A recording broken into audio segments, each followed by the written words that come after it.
Thank you. Well, good morning, brothers and sisters. It's my fourth or fifth time I've been here, and I consider this church to be one of the very best in Southern California. And I mean that. I don't blow smoke, and I'm telling you the truth.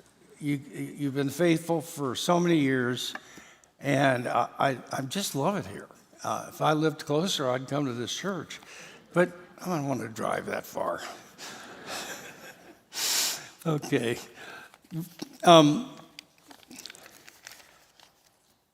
Years ago, maybe 10, there was a Jesus film crew that was driving in Iran way out of civilization.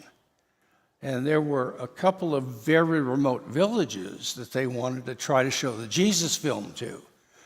In their car, they had about 500 New Testaments translated into Farsi, the language of the people there.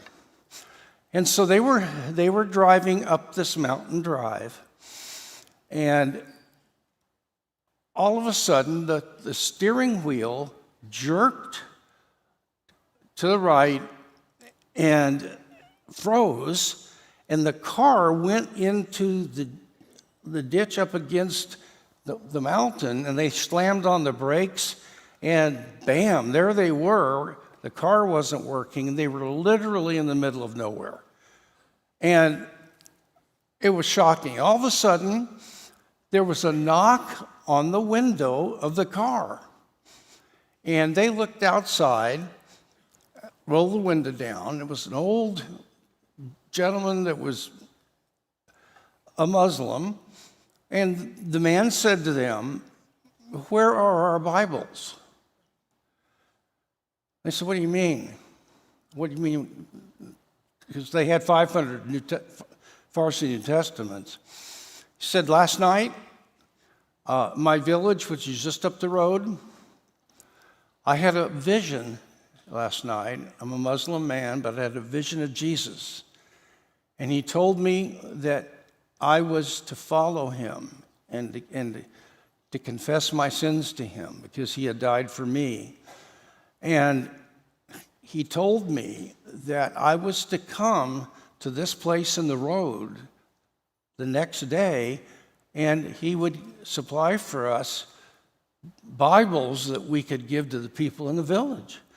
And I got up this morning, and everybody in the village had the same vision. And we were all shocked by it. And I'm here I'm being obedient, and I want our Bibles.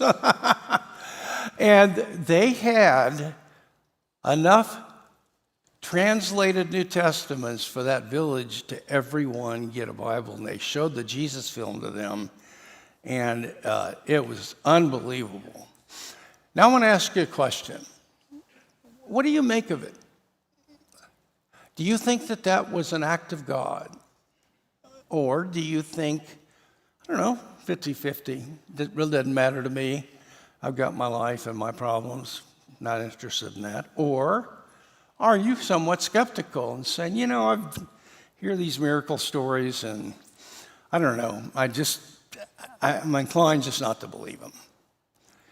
Well, the truth of the matter is that we Westerners are living in the most secular culture in the history of the world. Our culture has naturalism in the drinking water. You grow up and science is the only way to know reality, and the physical world is all there was, is, or ever will be. There's no God, there's no miracles.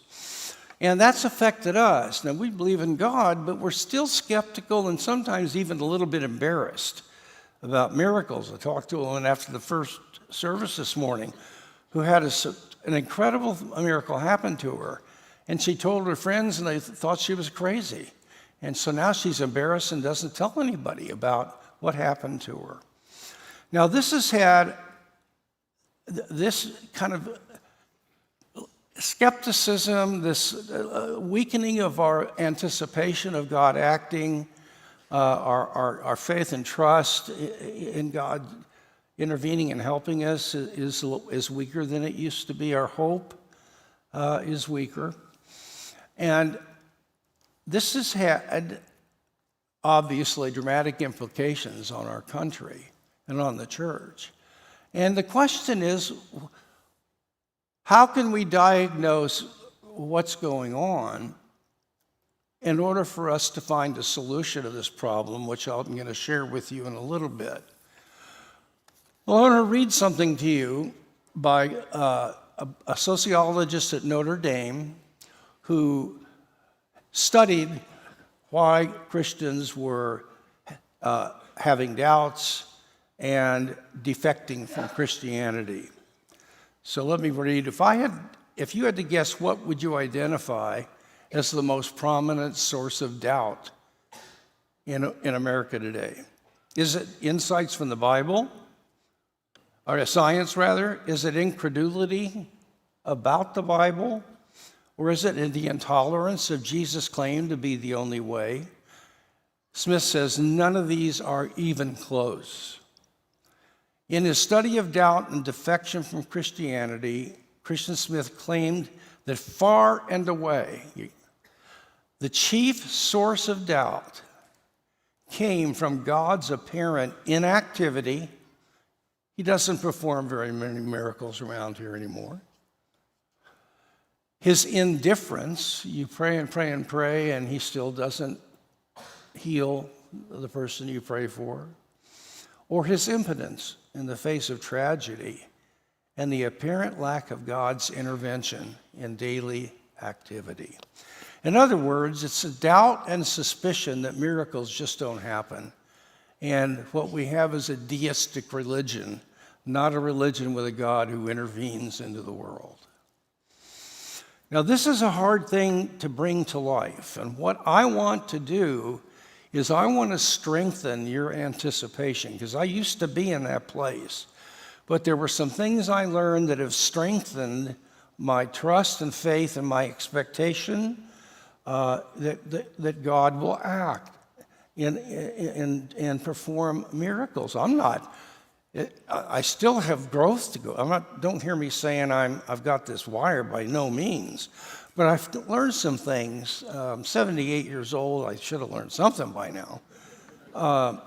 And I want to share it with you and build you up and encourage you this morning.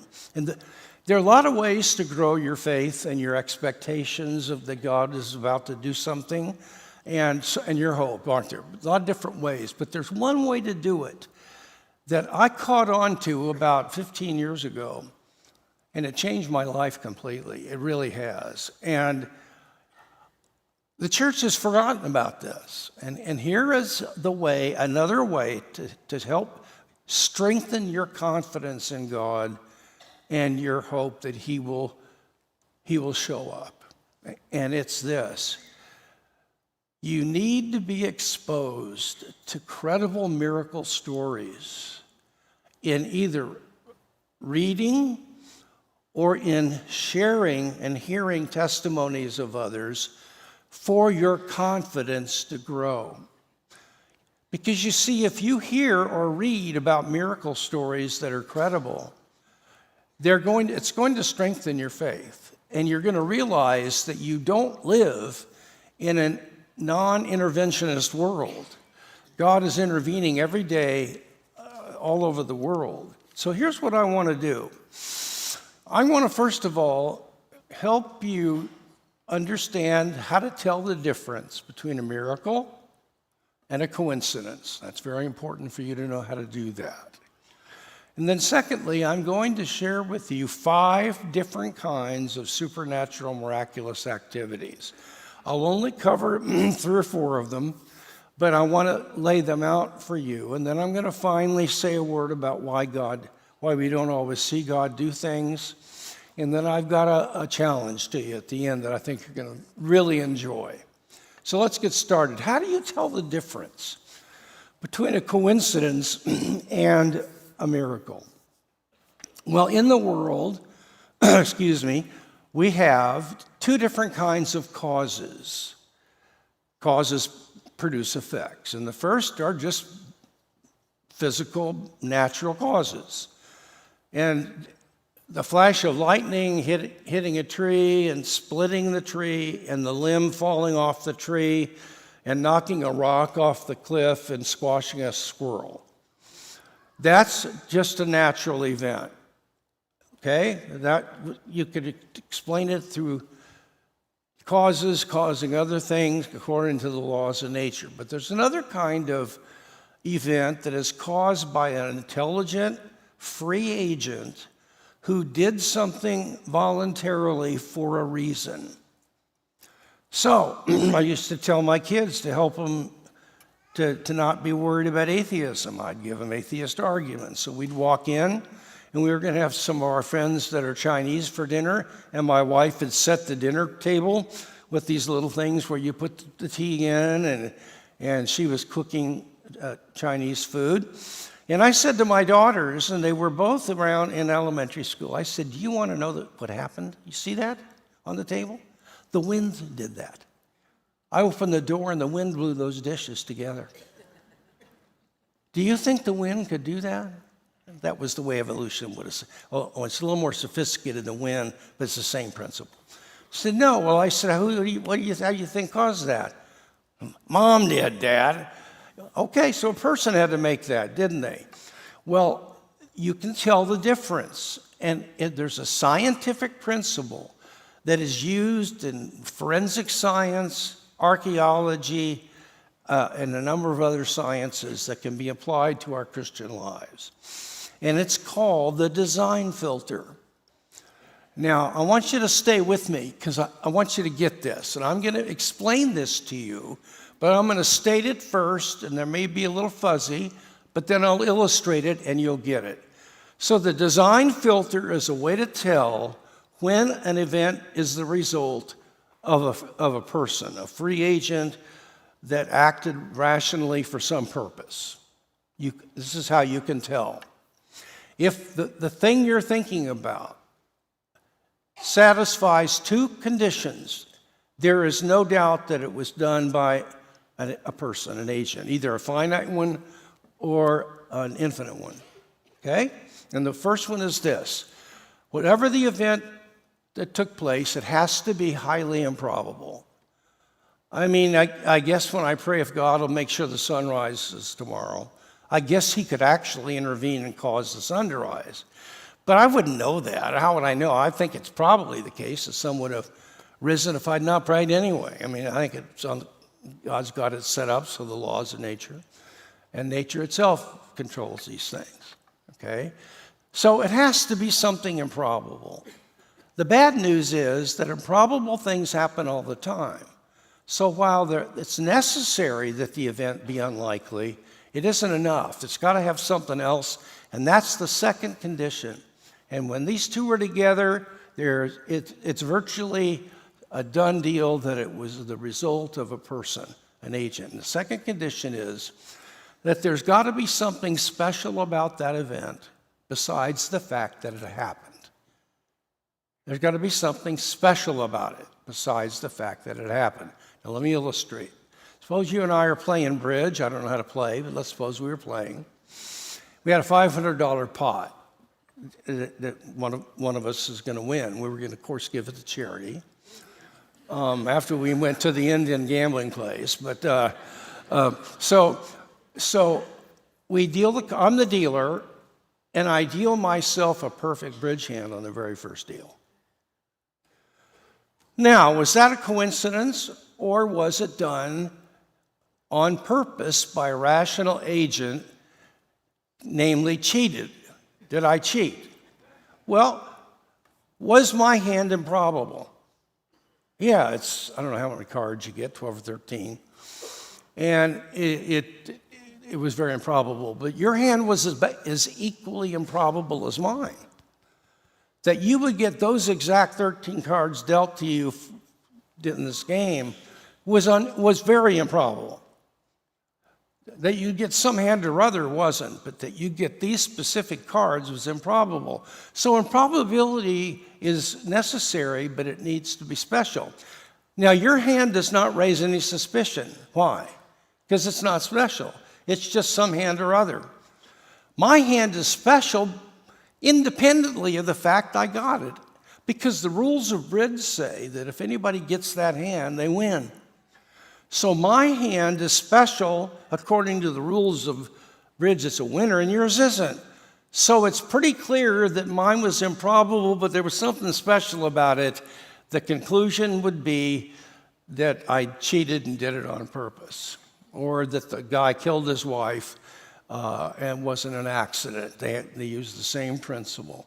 In an election in Ohio, there were, I think, 7 or 8 districts where in the state where local elections took place.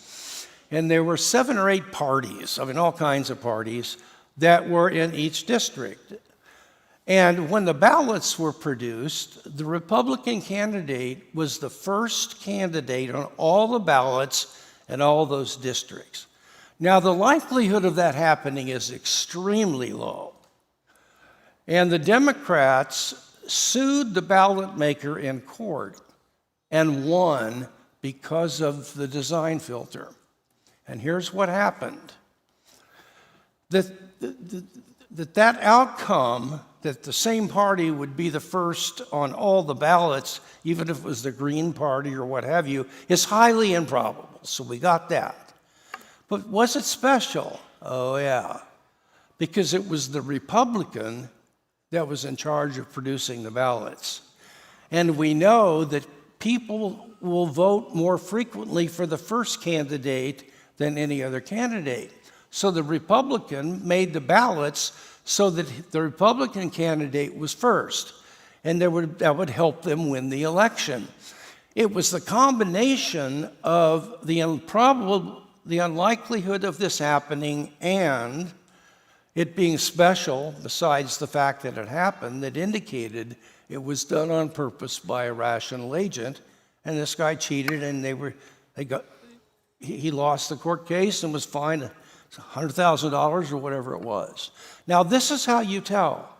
And I'm going to tell you some miracles now, and I want you to see if they fit this filter, because this will be important to guide your Christian life from now on. You don't want to think something's a miracle if it's random, and you don't want to think something's random if it's a miracle. So you want to know the difference. So I'm going to start now with different kinds of miracles, and the first is a specific answer to prayer. Now, in our church, there was a couple named Bill and Ruth Henderson, wonderful people, highly regarded by the church because of the way they lived their lives. They were just godly people and a lot of fun. And Ruth was raised on the mission field, and her parents, when they got married, spent 3 decades on working with poor people in Hispanic parts of the world, Central South America and Spain. And after about 30 years of that, the husband and the wife both just got tired, and they didn't have any. They had $500. They didn't have a savings plan with that mission agency, so they decided they needed to take maybe a long break, and so they moved up to the San Diego area because their kids were around here, and they bought a little tiny apartment. They were able to pay the rent because the wife got a job teaching in the public schools. The husband continued to work with Hispanic churches in the area for free, so they didn't have a whole lot of money. And after they lived there for a couple of 3 years, the wife said to the husband, and Ruth actually shared this story on CBN, and it is unbelievable.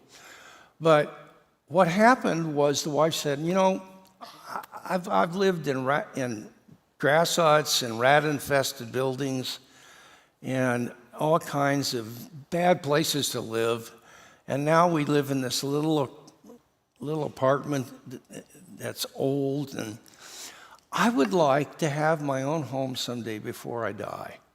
And they had time, 30 years or 40 years. but that's what I want. So they called an agent, and they knew absolutely nothing about real estate, but this agent took them to 3 or 4 houses, and they finally got to a house where the people they were gone. The house was empty, and they went into the house, and the wife looked it over.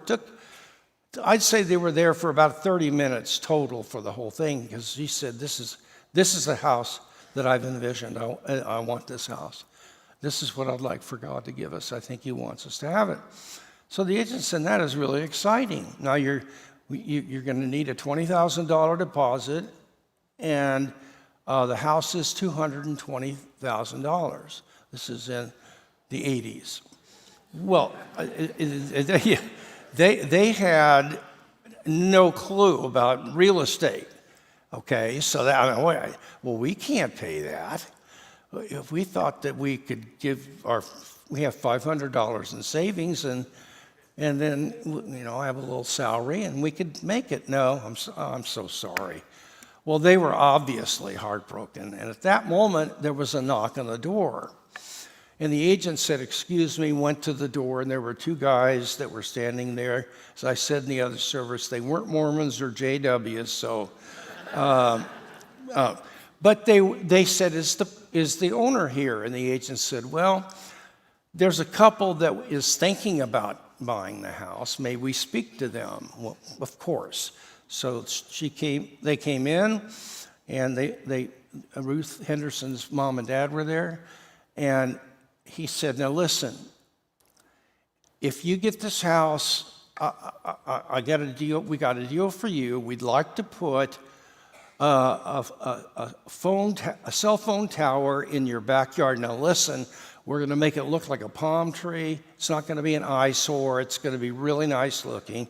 And if you let us do that, we're going to give you $10,000 a year for 30 years. They got the house because that paid, the bank gave them the loan. And the father lived there for, I think, 35 years, and his wife had passed away, but he paid the house off. Now, may I suggest to you that was an answered prayer? Was that likely? And was there something special about it? Yeah, it's exactly what they had prayed for, and they were able to get it. Now, the next kind of miracle has to do with healing. And right now, my wife and I are praying for 2 people that are very sick, and they're family members of families that are very dear to us. And I don't know if God will heal them. And I don't be presumptuous, but I have more confidence that he will in response to our prayers than I did, say, 10, 15 years ago. And so let me tell you an account that I think will build your faith that God heals. There was a woman named Susan Senegren, and she was a woman who was a Jewish kind of agnostic, and she had 51 points of cancer throughout her body. It was spread all over her body. And the doctor told her that she needed to go to hospice because this was terminal. And so she did. She went to hospice, and she knew that she'd be dead in a handful of months. She had a friend that was a Christian that went to the vineyard in Anaheim, and they said, she said to her friend, look, let's go there Monday night. They have a healing prayer time. And so they went. And they went for 3 Monday nights in a row to have a small team of people go to a private room and pray over her. First 2 nights, nothing happened, but she felt very loved by people. The 3rd night, when there were a group of about 3 or 4, one of the guys I know very well, they prayed over her, and she felt hot, warm, oil flow through her body. And she just felt this heat. And she said, I think I'm healed. And they said, well, that's great, but you need to go to your doctor. And so she did. She called him and said, I need to see you immediately. She went in, and the doctor took a scan or an x-ray, I don't know which one, and went back and he came back out scared to death that she was going to sue him for malpractice because the scans were completely different. He said, listen, I got to tell you, that first scan we took, I know I did it right. I know I did it right. It was. She said, what are you worried about? She said, well, you look at these scans. Your body is riddled with cancer, and there's not a darn spot of cancer throughout your whole body. And she was completely, instantaneously healed through prayer, and she converted to Jesus. Now, that was in the year 2005. Yeah, that was quite a, thank you. That was in the year 2004. 12 years later, PBS contacted me and asked if I would be on a program about miracles. They would have atheists that would criticize the reality of miracles, and I and one or two other Christian theists would defend miracles. Well, I wanted to use this story, this event about Susan Senegren, but I wanted to validate it with more certainty if I was going to go national with this thing.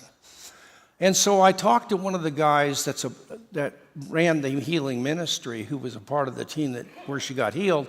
And I said, can you give me your email address? And he said, yeah.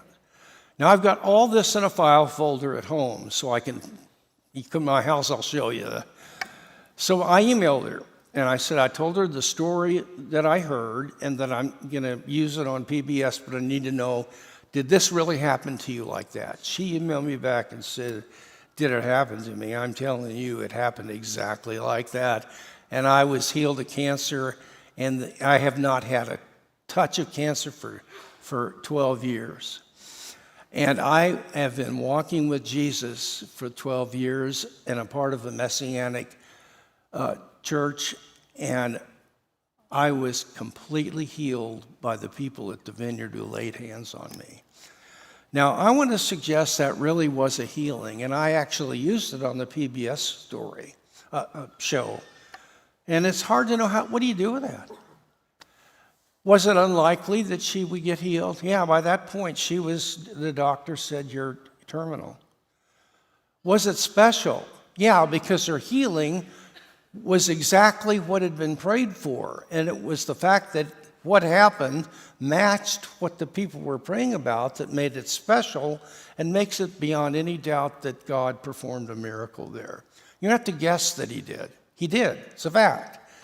And and God heals the sick much more than you might think today. Now let me share with you about hearing God. God still speaks to people in a lot of different ways. Dreams, visions, thoughts that come to your mind that have a certain texture that doesn't sound like you speaking to yourself, and other ways. And what happened to me was in the year 2007, one of my Talbot faculty friends was having a conference for a month at Vanguard. And he invited Korean Americans that were born here, but they were Korean, to come from about 30, 35 states, and there was about 130 people that showed up. And they lived in the dorms, and they had their conference in this conference room. And the people that taught them and trained them were my buddy Ben Shin and about 3 or 4 other leaders of the group. But they were going to have 4 or 5 speakers come during the during the month, and I was privileged to be one of the speakers. And so I spoke there on defending the faith on Thursday night, Friday morning, Friday night, and Saturday morning. When I spoke on Friday night, they were having a worship service. So I decided to just go sit in the back by myself and pray. And all of a sudden, God spoke to me. Now, I wasn't 100%, I was 70-30. I was probably 70% likely that this was God. and maybe 30 that didn't think it was God. So that's enough for me to have a reasonable faith that it was God. We don't believe things, either don't believe them or it's 100%. It's not like faith isn't like that. Belief comes in degrees from 51% to 100. Okay, I was 70-30. And God said to me, there's a young man named Mike, and he came to the conference, but before he came, he had a confrontation with his pastor. And he has blamed himself this whole conference and has not been able to get what he needs from it. But it wasn't his fault, and he needs to confront his pastor and tell him that he had sinned against him and let him know. And then I was told a few other things. Well, I left that night, and I shared it with the group, and there were 130, 140 people there that night. Went home, came back Saturday morning to my last message, and got there a little bit early, and the leader of the group came out to meet me in my car, and I thought, oh, geez, what did I do? And he said, have you met Mike? I said, you're kidding me. I've never met a person named Mike that was a Korean American in my life. You mean to tell me there's a Mike here? Yeah. Oh, yeah, and he's waiting for you on the sidewalk. So I went over there, and he introduced himself and said, how did you know that? I said, well, I didn't know it. I was 70-30. But, well, I said, I just sensed that God told this to me, and I was more than 50-50, so I thought I'd share it. And I said I could be wrong. And he said, Dr. Moreland, you have no idea what you said. Well, I said, that's what my students usually tell me. But I said, what do you mean? And he said, before I came to this conference, my fiance and I went to meet the senior pastor, and it was a really bad time. He was critical, and as we left, I told my fiance, this couldn't be on him because this guy's a godly man. I must have done something that alienated him, and he was trying to discipline me, and I'm sorry. So he said, I felt that way this whole conference, but now what you've told me gives me eyes to see that it really was he that had bullied us and not the other way around. But guess what? I said, what? We're going to have 4 or 5 speakers come in here this month, and one of them is my pastor, and he's speaking tomorrow on Sunday, and he's going to be here. And I now know what God wants me to do. I need to graciously confront him about what he did to us. Now, I received a word from God. It was a series of thoughts that came into my mind. I wasn't 100% sure. You don't lead your Christian life on 100% sure. And that God still speaks to us. So don't be embarrassed if that happens to you. Now, I'm going to share one more with you. This is about the appearance of angels and demons, and I could talk about near-death experiences, but I don't have time. In a book I wrote called A Simple Guide to Experience Miracles, I have a bibliography in the back. I have a chapter on NDEs, but I've got a bibliography of books that are credible and vetted if you're interested in that.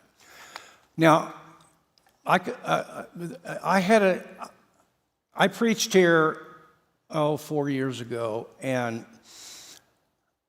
I was sitting up front, and it was the last service. It was this service, and over my left shoulder, in that top section over there, I felt darkness coming from that section, and I looked over. And from here, it would be up there.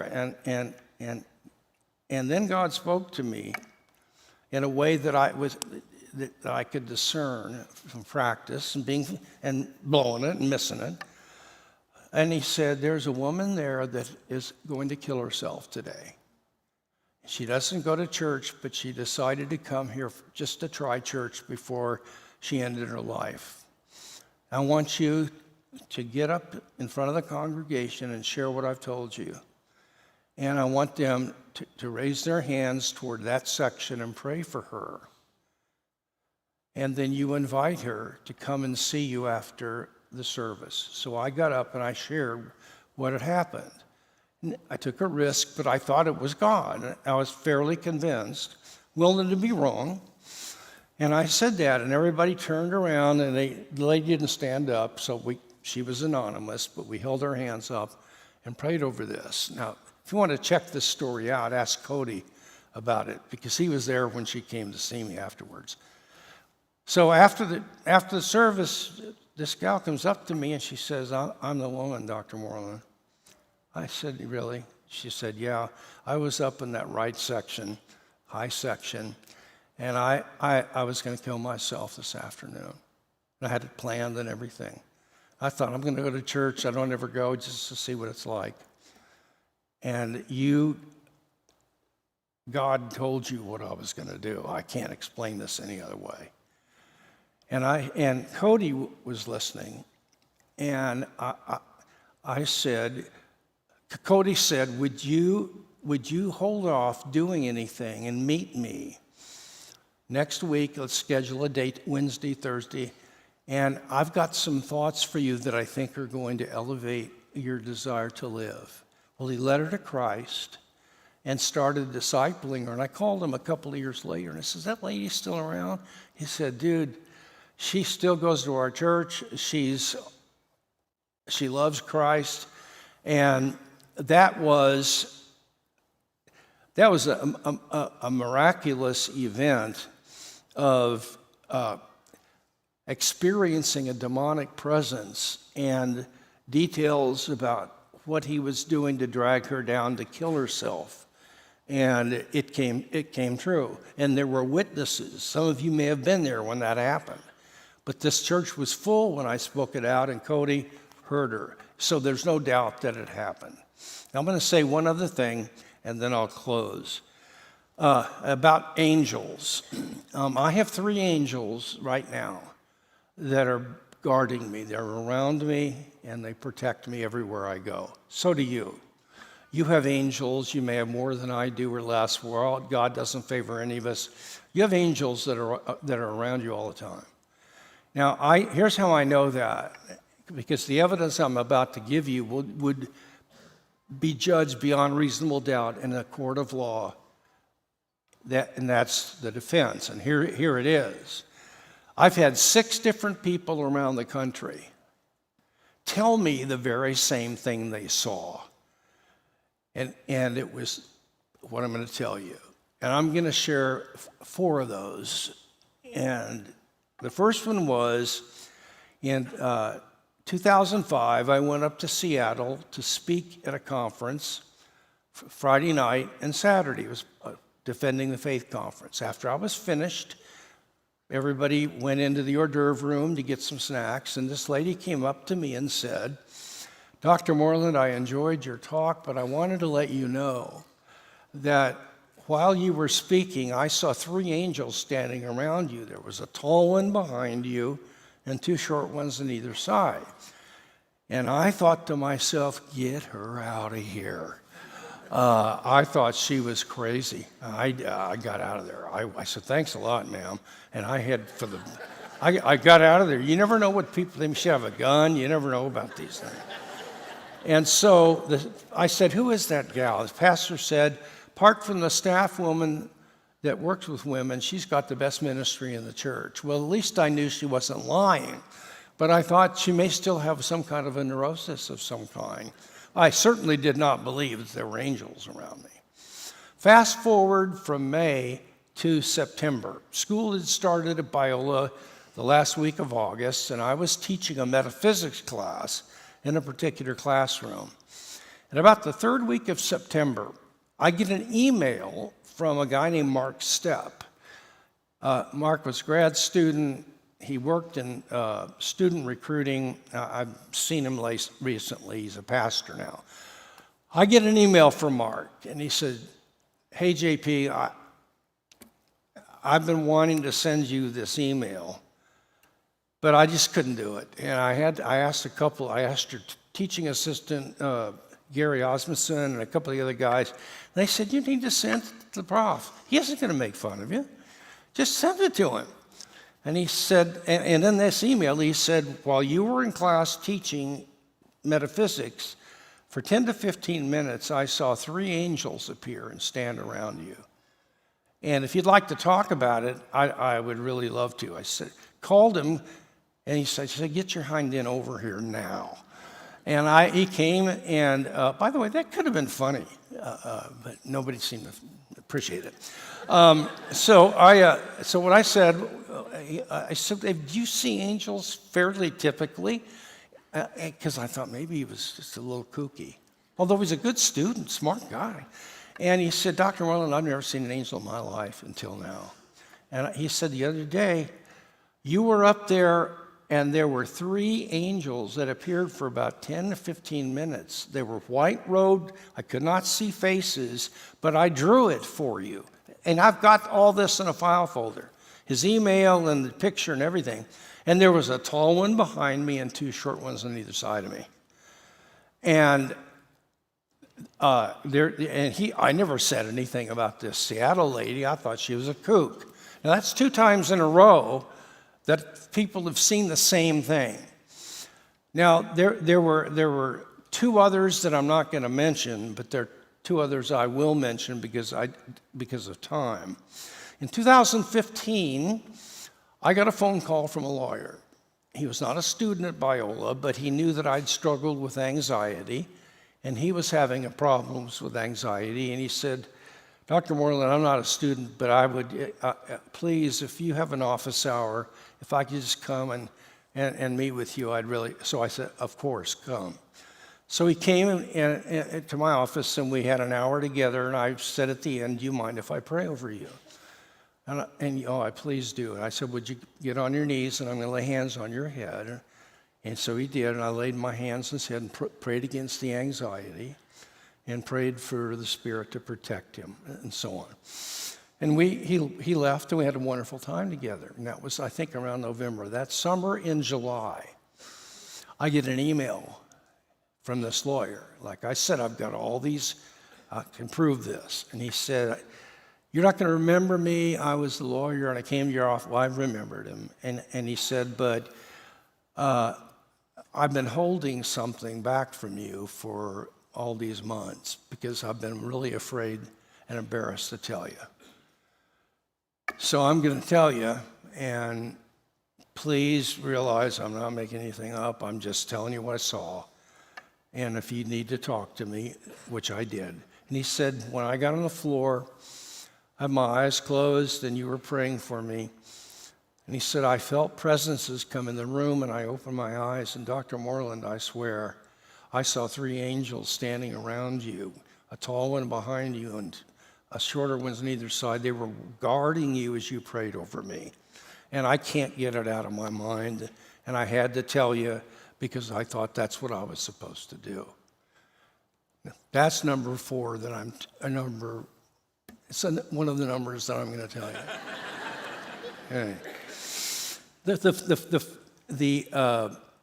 The final one that I'm going to share is a stunner, and then I'll let you go because church is out. I was at a conference in Portland speaking, and we had a foyer in this church that had about 5 or 6 ministries that had their brochures and the book tables. And I had taken a friend of mine from church to go with me to this conference because I wanted him to see what we did. And so I spoke that morning on the existence of God on the stage. And we had a 30-minute break, and so all the people poured into the foyer to look at books and the brochures. And we had 2 tables in our ministry because we ran the conference, and different books we thought would help people. And we had 2 secretaries right here. Both of the names were Megan. And I was sitting right in the middle, and Mark, my buddy, was in a chair right over my shoulder talking to somebody. I looked across the foyer, and this young 40-something woman was looking at me and was making a beeline toward me. And I thought, well, this is going to be interesting. And so she comes up and says, Dr. Moreland, I was raised in an atheistic Jewish family, and I've been an atheist Jew until 2 years ago, and I gave my life to Jesus. And one of your books helped me, and I said, I'm really humbled by that. Thank you. It meant a lot to me. But she said, that's not why I came to talk to you. I said, yeah, what is it? Well, while you were speaking, I saw, stop, I said. No, stop. Okay, Megan, I want you to stop what you're doing and listen to this lady. And Mark, I want you to listen. So I have 3 live eyewitnesses that are still alive that heard this. Now I said, I'm going to ask you questions, ma'am. Did you happen to see, while I was on the stage, angels? How did you know that? Let's not worry about that right now. Did you happen to notice how many of them there were? Were there 4 or 5, 2 or 3? She said, there were 3 of them. I saw 3 angels. Oh, okay. Where were they? Were they kind of floating above me, guarding me? Were they down on the floor in front of the stage? Did you notice where they were? Oh, yeah, there were 2 on either side of you and a tall one behind you. And I said, did you notice their sizes? This is my last question. Oh, yeah, the dude behind you was really big. And the 2 little ones on either side of you were kind of small. And I said, have you ever heard anything about my history of angels or anything? And she was a new Christian. She said, well, I'm not sure what you're asking me. I do know that you've written books defending the faith, and I'm really grateful for that. But I'm not sure, I don't know what you mean. That lady saw the same thing the lawyer did, my student in the classroom, the woman in Seattle. Angels are real. I've never seen them, but they were given eyes to see them. Now, I want to close by saying this, because of time. There's a way that we can help one another be more confident that God is working today in the world and that my prayers might really have an effect. And that's that you have to start exposing yourself to credible miracle stories because they're happening all the time, but you might know it. If I saw a show of hands right now here when I'm not, how many of you have seen a miracle, an answer to prayer, a healing, you've heard God guide or speak you, an angelic encounter that you know? The first service I did it, man, there were about 100 people who'd seen something. Now, what you need to do is when you come to church, you need to start telling one another your stories. You think, well, I don't want to brag. Forget about bragging. We need to bear witness to what God's doing. If we don't, we think nothing's happening. So you come and you start asking people, have you ever seen, you know, if I ask you, have you ever seen a miracle? I've never asked you that. Ever seen anything have an answered prayer, healing, anything like that? And then you come and share with your friends. You know, I never told you this, and you build each other up about the things that you've happened, and you will realize that in this church, there have been miracles happening virtually every day, but nobody knows about it. And if that doesn't strengthen your faith, I'm a monkey's uncle. God bless you. Thank you.